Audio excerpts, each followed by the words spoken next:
X square minus 6x plus 10 divided by 3 minus x. ठीक है, ये हमारी इक्वेशन गिवन है।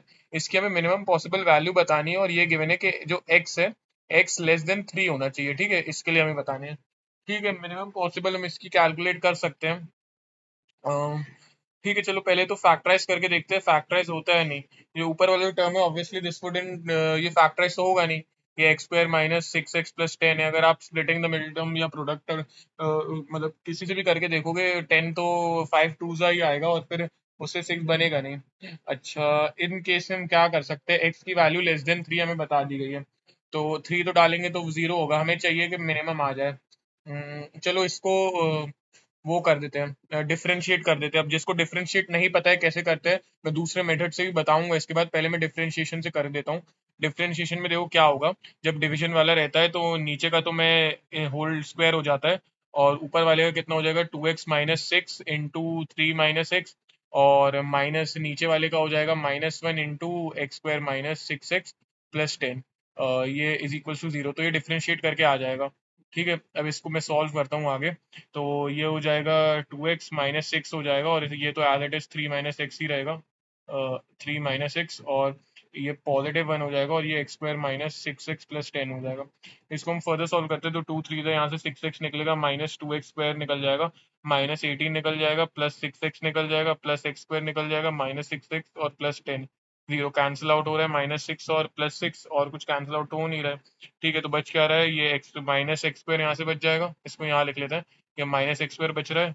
ठीक है, और -18 और प्लस 10 हो गया तो -8 बच रहा है, और 6x बस बचा ना, ये हमने टर्म ले लिया, ये हो गया, ये हो गया, ये, और बस +6 बच रहा है। ठीक है, +6x बच रहा है, और इक्वल टू 0। ठीक है, इक्वेट कर देते हैं, साइंस चेंज करते हैं, तो x square minus 6x plus 8 is equal to 0। ठीक है, इसको अब सॉल्व करते हैं, तो एक्स की वैल्यू यहाँ से निकाल लेंगे। तो इसमें तो प्रोडक्ट कितना आ रहा है, 8। 8 कैसे बनेगा, 4 2 से, तो -4 -2 ले लेंगे तो 8 बन जाएगा।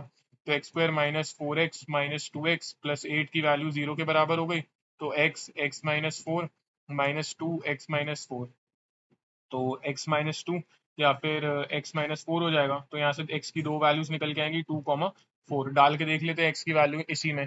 तो अगर हम इसमें 2 डालते हैं, ठीक है, तो 2 का स्क्वायर 4 माइनस 6 2 ज़ा 12 प्लस 10 डिवाइड बाय 3 -2 1, तो ये तो कितना आ जाएगा, 14 - 12 2। तो जब व्हेन हम सब्सटीट्यूट करें x की वैल्यू 2, तो 14 माइनस, तो मिनिमम पॉसिबल वैल्यू भी कितनी आ रही है, 2 ही आ रही है। अब हम x की वैल्यू 4 डाल के देखते हैं। अगर मैं 4 डालूंगा तो नीचे वाला टर्म तो कितना होगा, -1 बनेगा, 4 का स्क्वायर 16 रहेगा, इससे फिर 6 4 24 रहेगा, प्लस 10।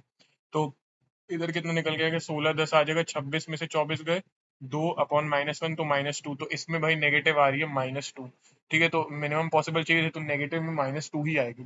तो ये इसकी मिनिमम पॉसिबल वैल्यू हो गई -2, जिसमें x की वैल्यू, अच्छा लेस देन 3 बोली थी ना, ओ शिट, लेस देन 3 बोली है ना, तो ये तो हम डाल ही नहीं सकते। तो फिर मिनिमम पॉसिबल यही होगी, x की वैल्यू 2 जब डालोगे, x की वैल्यू 2 डालने पे आपको ये 2 निकल के आ रहा है, तो यही इसकी मिनिमम पॉसिबल वैल्यू होगी। अच्छा, जो इसको डिफरेंशिएशन नहीं बनता उसके लिए हम देखो दूसरे मेथड से जाते हैं, जिसको डिफरेंशिएशन नहीं बनता है, मुझसे करके देखता हूँ।